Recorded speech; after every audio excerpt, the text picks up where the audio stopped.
Today's book is Beloved by Toni Morrison. I've got the ebook edition here. This book. I would never have read this book if left to my own. But we've got this book club now, and somebody else wanted to read it, and I went along with it. It was more than fair enough. To be perfectly honest, most of the books we've done so far in this book club have been my choices. I've had my way for far too long, and I've already reviewed all those other books, so you've been following along, you know what those are.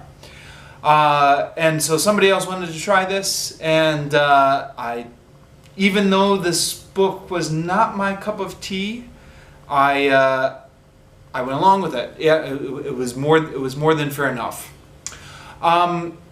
So, not my cup of tea. I didn't really know much about this book before going in. In fact, I think it's fair to say I didn't know anything about this book before going in. To the extent that I had any expectations about this book, they turned out to be completely wrong anyways. But I kind of had this strange prejudice against this book, which I'm not quite entirely sure why I had this. I mean, like all prejudices, it's kind of stupid. So I mentioned this kind of more in the vein of kind of confessing something rather than bragging about something. But I think, I associated this book with like Oprah, and I associated Oprah with like daytime TV and suburbia and middle-aged housewives and kind of stuff like that. And it wasn't like hip or it was respectable, but it wasn't like academic enough or something. It was just kind of something that people read out in the suburbs, if that makes sense. I don't know. It's to put it all into words kind of makes it sound stupid, which it is, I guess. But I was not interested in this type of book. But again, it was more than fair enough. It was somebody else's turn to choose a book, so we went along with this.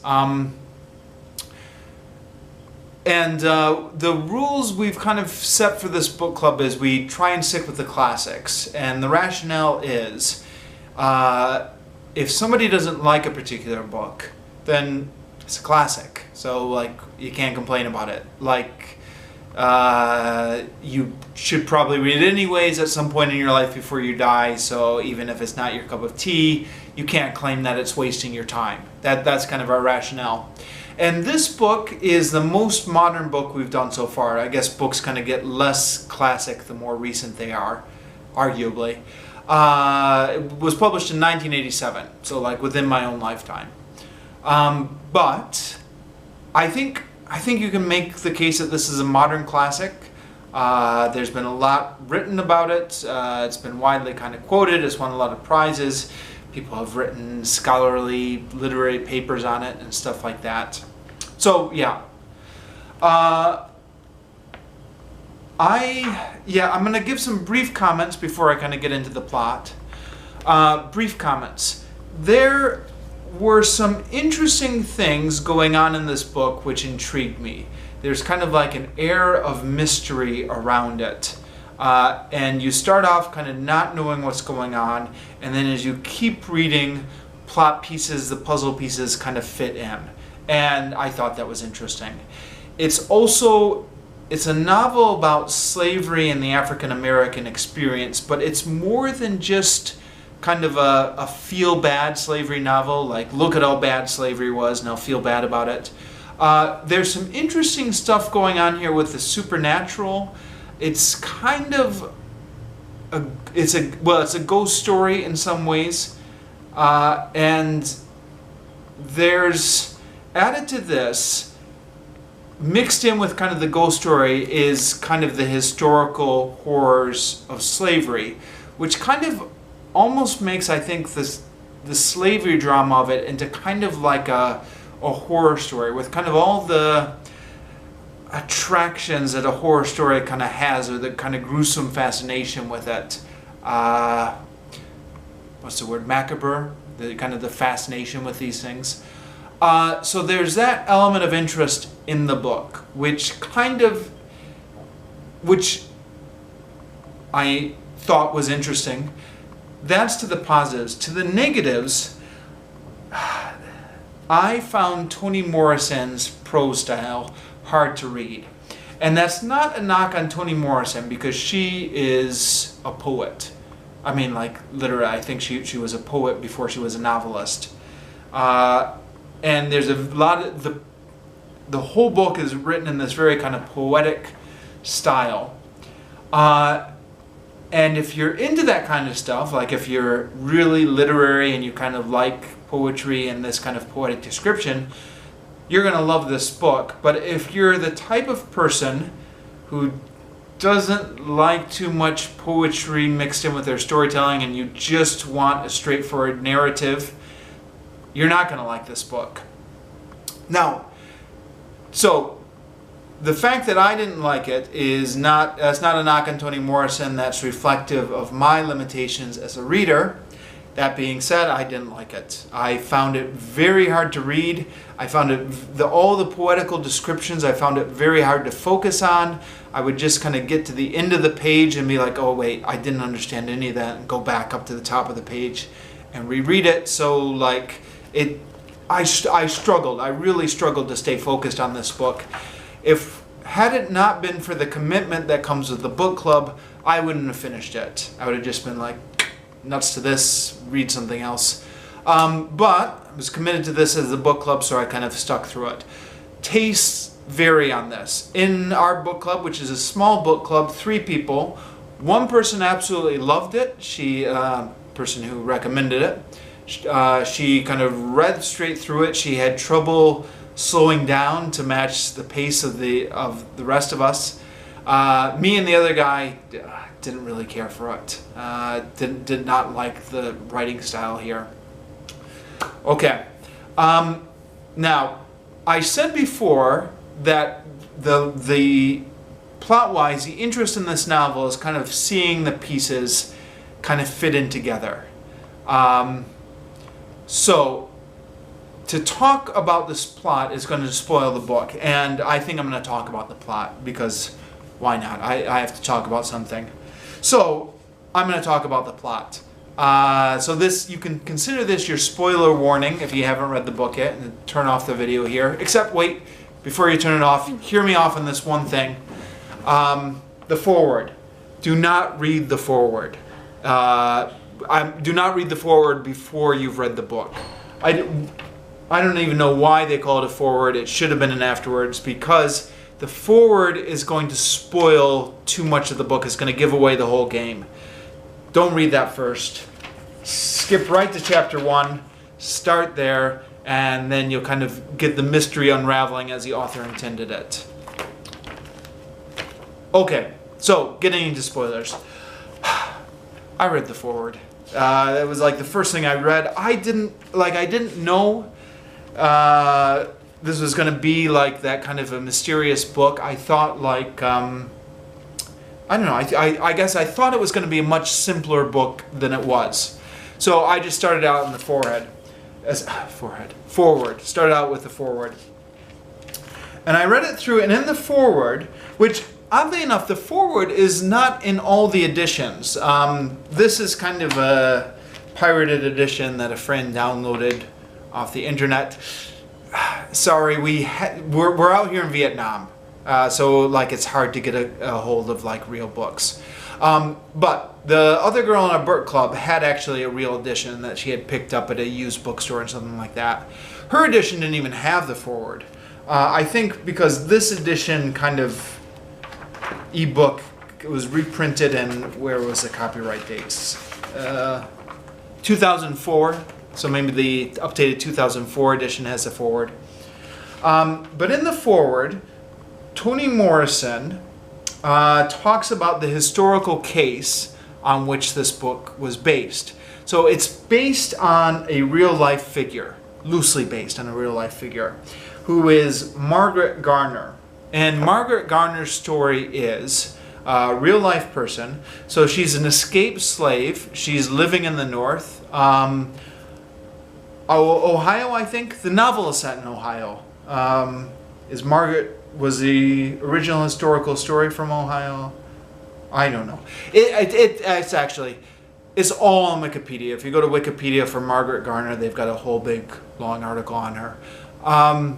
So she was escaped slave living in the North, and because of the fugitive slave law, the southern slave owners could kind of come into the North to kind of get their slaves, or the law enforcement in the North, if they captured escaped slaves, had to return them to the South. So because of this law, she was brink of being captured and returned to kind of her life of slavery. And so she attempted to kill all of her children because she was of the opinion that a life under slavery was so horrific that she would have been sparing her children this horror by just kind of killing them. And she killed one and attempted to kill the others, but then was kind of stopped before she was able to do it. And then what happened, it gets a little bit complicated here, but there was some sort of legal wrangling because they were trying to take her back to the South, but the abolitionists in the North decided to make this a case, and so they had her tried on murder. Now, the reason they had her tried on murder is because if she was tried on murder, then it was a legal matter for the state of Ohio, and then she couldn't go back into the South as a slave. So it was a kind of a way to keep her out of the South and out of slavery. And this is one of those things. It's interesting, kind of what gets remembered in history and what doesn't. It more or less is kind of forgotten about today. I mean, not completely, because we have this whole novel about it. But it's a little bit, it's one of those obscure footnotes today. It's on Wikipedia, but it's not really taught in schools or anything. But apparently, at the time, this was a huge media event, one of the kind of cause celebre things of events leading up to the Civil War, where they had all these kind of, people would come and watch a trial and in the media and stuff. It was a political incident, and she became kind of an abolitionist hero.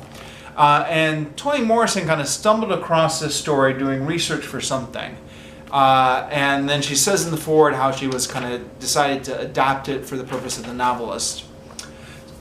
So interesting. But then you get to the first chapter, and right away there's this house being haunted by a baby ghost. And I was like, oh, right, of course.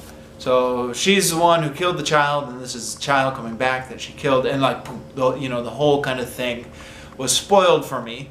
Whereas if you had read kind of the novel without benefit of that foreword, all of this would have kind of been in doubt. I don't know why Toni Morrison wrote that foreword. It should have been an afterwards. Anyways, the reader doesn't find out until the middle of the story, kind of who this baby ghost is, unless they read the foreword, and then they know. But yeah, so it's a house where shortly after the Civil War, former slaves living in the North, and there's this kind of ghost of the baby that's kind of haunting them. And then, so there's this woman and her daughter living there, and then another man shows up, and the other man is called Paul D. The woman is called, I think it's pronounced Sethe. It's spelled S-E-T-H-E. So Sethe is living with her daughter Denver. Now, Denver was kind of born in the North, Sethe was escaping to the North. So Denver has never lived in slavery.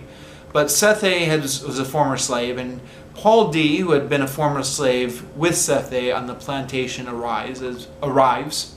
Paul D. gets rid of the ghost, and then, so they try and make a life together, but they're kind of haunted by the memory of slavery, because there were 6 slaves back on the plantation. The plantation was called Sweet Home, which I think apparently It's not a real plantation, but apparently like all these old southern plantations had these kind of kitschy names. So they called it Sweet Home. And there were like 6 slaves down there. There was Paul D and his brothers, Paul A and Paul F. And then there was one named after a number. For reasons if it was ever explained in the novel why he was named after a number, I missed it. His name was Sixo. And then there was Halle. I think that's how you pronounce it. It's spelled Halle. Baby Suggs, who was Halle's mother. And then Sethe. And basically, at this point, Paul D and Sethe are the only survivors. Kind of everyone else has met some sort of horrible end. But you, the reader, at this point, don't know exactly what's happened. In fact, you're not even quite sure that everyone was dead initially. You just kind of hear these names from the past. And as you the flashbacks kind of come in more and more, then you get hints that these people are dead now. And then you get hints that actually it was not a good death, that these were quite gruesome deaths. You get more and more kind of hints about like the kind of gruesome fates that these other kind of slaves met, until at least finally you're able to kind of more or less piece together most of the story. There's a couple details kind of still left a little bit ambiguous and still left to the imagination. And there's a real kind of eeriness and spookiness in it, which reminded me of kind of like a horror story or a ghost story. And I hesitate to say that a little bit because well, hold on. I think that's Toni Morrison's intention. I think her intention is to marry the genre of a ghost story with kind of the horrors of slavery and kind of make it spooky and make it like a little bit of a horror story. If that's not her intention, then I'm reading into a serious book and making it kind of exploitative by making it into like a horror book. I don't know. I got the impression that was her intention, is to have it kind of be a spooky book.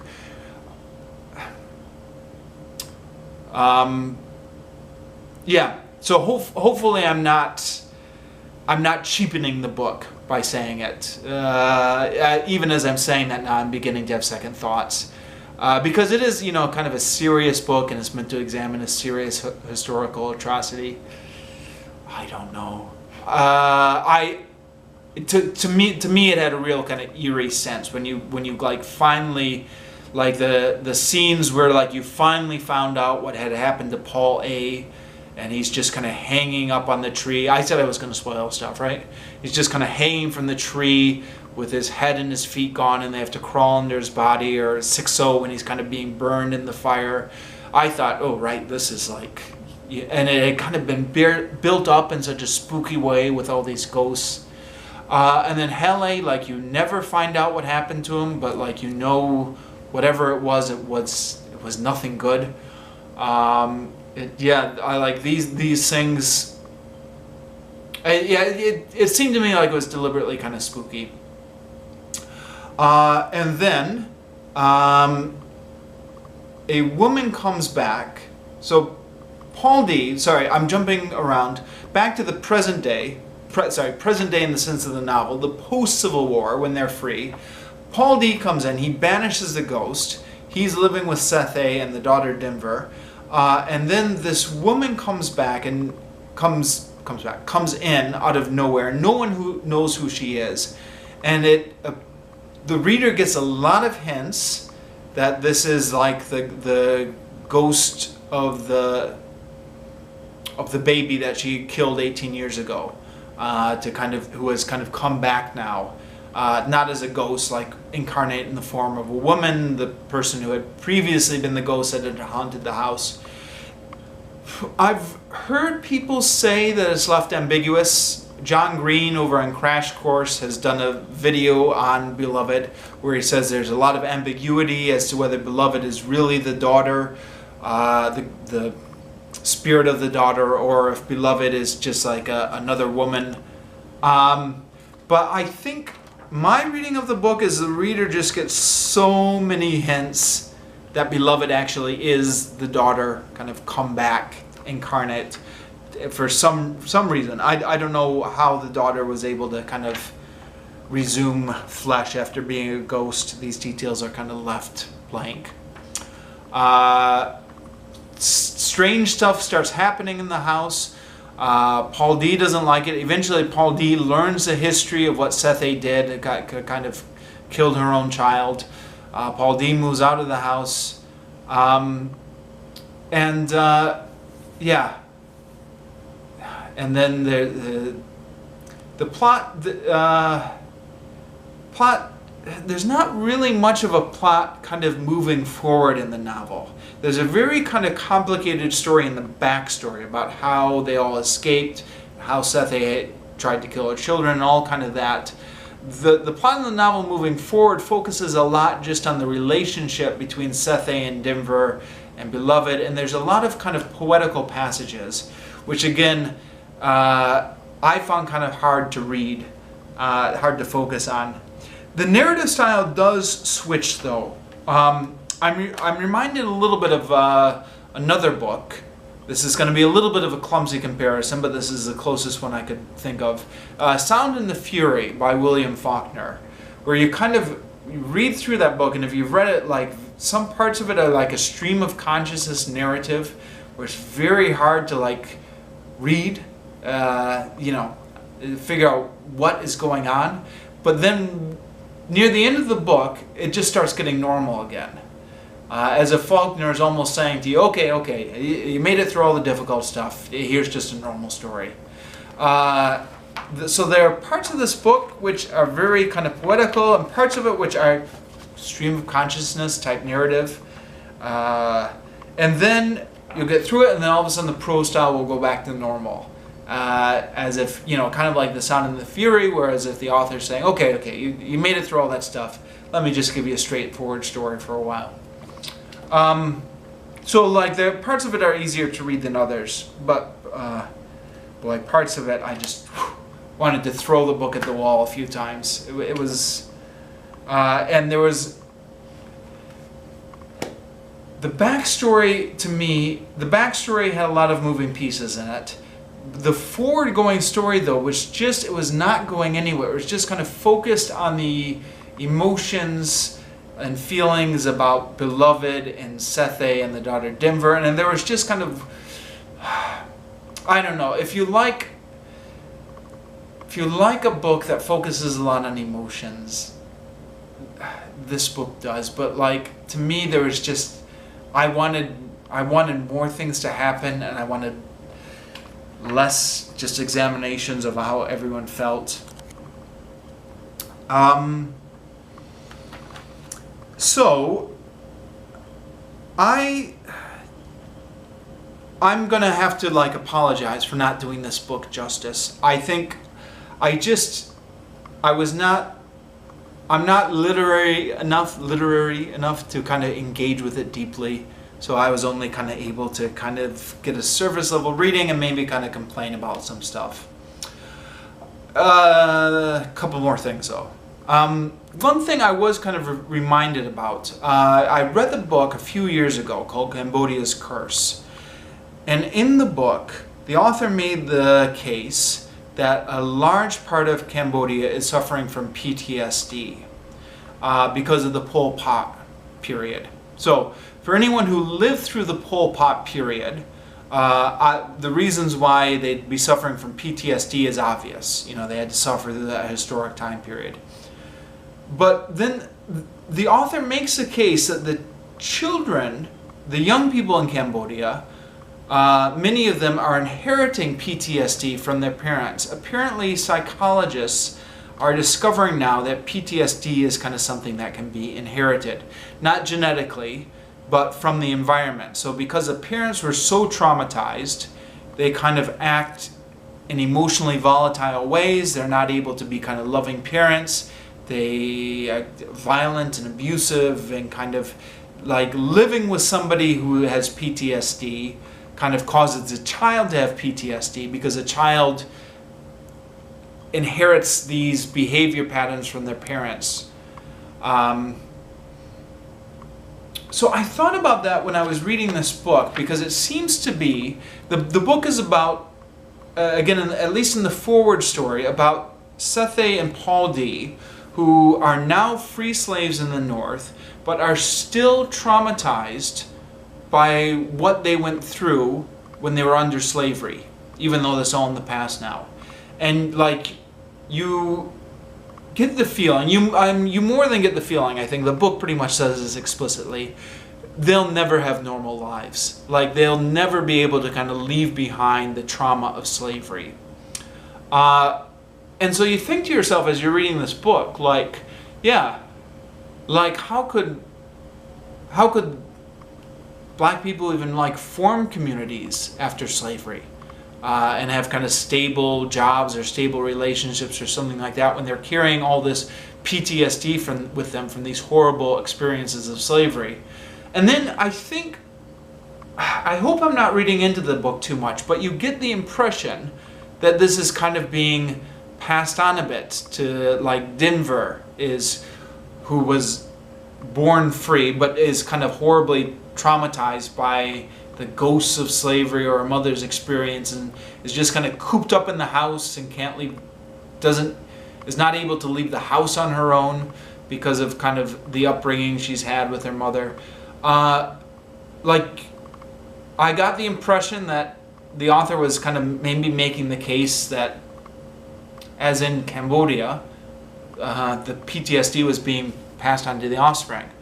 Now, depending on how far you wanted to extrapolate this, because I brought this up on book club, and the other guy said, "Oh yeah, people, people who complain about crime in the black communities don't realize kind of all the stuff they had to deal with." And I thought, yeah, maybe. I mean, like, I think it's dangerous to kind of extrapolate this too far into kind of the problems that the black community is having now. In fact, it's maybe even a little bit questionable to kind of, it could be a way of, I don't know. It seems to me kind of dangerous ground to get into, because you could be making the argument, the argument makes the assumption that there are problems in the black community that the white community doesn't have, which I don't know. I don't want to get into that debate. I'm gonna get in trouble or say something stupid. But I mean, I don't know. Like it's out there maybe. So that was something that occurred to me when I was reading the book, and I think arguably that's a theme of the book. I think maybe how black people formed communities after slavery when they had all this kind of trauma was kind of an element in the book. Anything else I wanted to say about this? A couple more thoughts. The historical case, which this was based on, kind of Margaret Garner. So Margaret Garner, there was a huge kind of political incident around her because all the politics surrounding her trial. Again, you can read it all on Wikipedia. Interestingly enough, it's just about completely ignored in this novel, the political aspect of the whole thing. Now, you get like one brief hint at it kind of near the end, where one of the abolitionists, this white guy, is kind of riding towards Sethe's house, and he's kind of remembering back in his life, and he kind of remembers, the good old days when they made like this big kind of political issue out of the murder, the murder of the child and stuff like that. So you get a hint that in the world of the novel, it had been a political issue as well. But interestingly enough, kind of all that is that's just kind of one or two sentences, and that's all you get. The novel is there to kind of focus more on, I guess, not on the history and politics of it so much as the emotions of it. I'm up to 30 minutes, so I'm going to have to stop it there.